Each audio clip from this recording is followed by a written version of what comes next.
Whisper of the awakening sun, I prelude of dawn.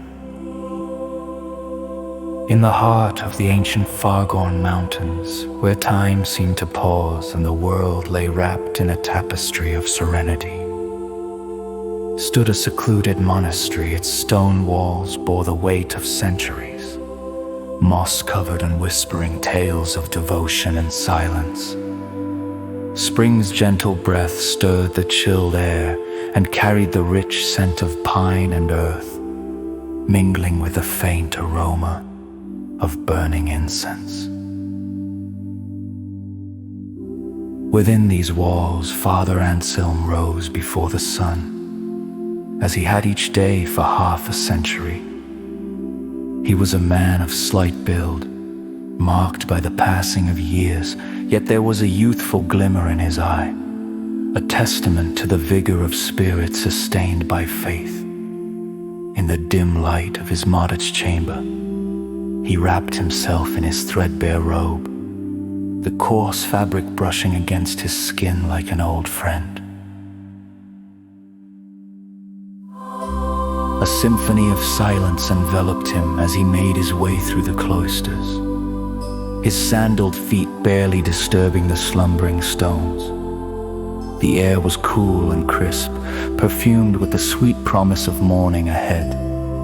The chapel door stood ajar, a silent invitation to enter the sacred sanctum. Golden hues began to grace the sky, painting it with strokes of dawn's gentle touch. Father Anselm knelt at the altar, his heart aligned with the burgeoning light that crept through the high-arched windows. A solitary candle flickered beside him, its flame a fragile beacon of hope in the shadowed chamber. The world beyond was awakening, yet here, time seemed to linger, holding its breath in anticipation. With a voice as soft as the first stirrings of the morning breeze, he began to sing a humble hymn of gratitude and supplication. His voice soared, mingling with the ethereal glow that slowly filled the room. Each note carried a prayer, each breath a whispered benediction to the rising sun. As his song unfurled, the first beams of light pierced through the clouds, like divine grace descending from above. They spilled into the chapel, bathing the altar in a golden luminescence that shimmered like heaven's promise. Dust motes danced in the air, choreographed by an unseen hand, suspended in the gentle embrace of the dawn. In this celestial moment, the world held its collective breath. It seemed as though the very stones of the monastery inhaled the light, exhaling serenity and grace. Outside, the mountain awoke, its rugged face softened by the warm embrace of the sun. Father Anselm's rode upon the beams of light, traversing the worn paths of his heart. Memories, both sweet and bittersweet, unfurled before him like petals of a flower, each a testament to the life he had chosen, the path he had walked and the love he had given and received. The symphony of light and shadow played upon his face, a spiritual harmony that transcended the mundane. In that instant, Father Anselm understood his place in the divine tapestry, a single thread woven by the Master's hand. Hope bloomed within him, a quiet reminder of the eternal dance of darkness and light, of night yielding to day, and of despair transforming into hope. As his song ebbed into silence, Father Anselm remained kneeling, enveloped in the tranquil cocoon of dawn outside. The world had fully awakened, the monastery grounds basking in the glow of a new day's promise. Birds sang their morning prayers, each note a joyful proclamation of life renewed. Father Anselm's song rode upon the beams of light, traversing the worn paths of his heart. Memories, both sweet and bittersweet, unfurled before him like petals of a flower, each a testament to the life he had chosen, the path he had walked, and the love he had given and received. The symphony of light and shadow played upon his face, a spiritual harmony that transcended the mundane. In that instant, Father Anselm understood his place in the divine tapestry, a single thread woven by the Master's hand. Hope bloomed within him, a quiet reminder of the eternal dance of darkness and light, of night yielding to day, and of despair transforming into hope. Benediction of the new day. As his song ebbed into silence, Father Anselm remained kneeling, enveloped in the tranquil cocoon of dawn outside. The world had fully awakened, the monastery grounds basking in the glow of a new day's promise. Birds sang their morning prayers, each note a joyful proclamation of life renewed. Father Anselm rose, feeling the warmth of the sun infuse his body with energy and purpose. He left the chapel, stepping into a world still glistening with morning dew. The earth beneath his feet firm and reassuring. The mountain winds caressed his face, a divine touch whispering of peace and resilience. Each step away from the chapel was a step into the embrace of a day filled with untold possibilities, a canvas upon which he would paint his gratitude and service. Father Anselm carried the light within him, a beacon for those who dwelled in shadows. And as he walked, he sang softly, a lover's serenade to life itself, echoing the promise of the morning sun.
you.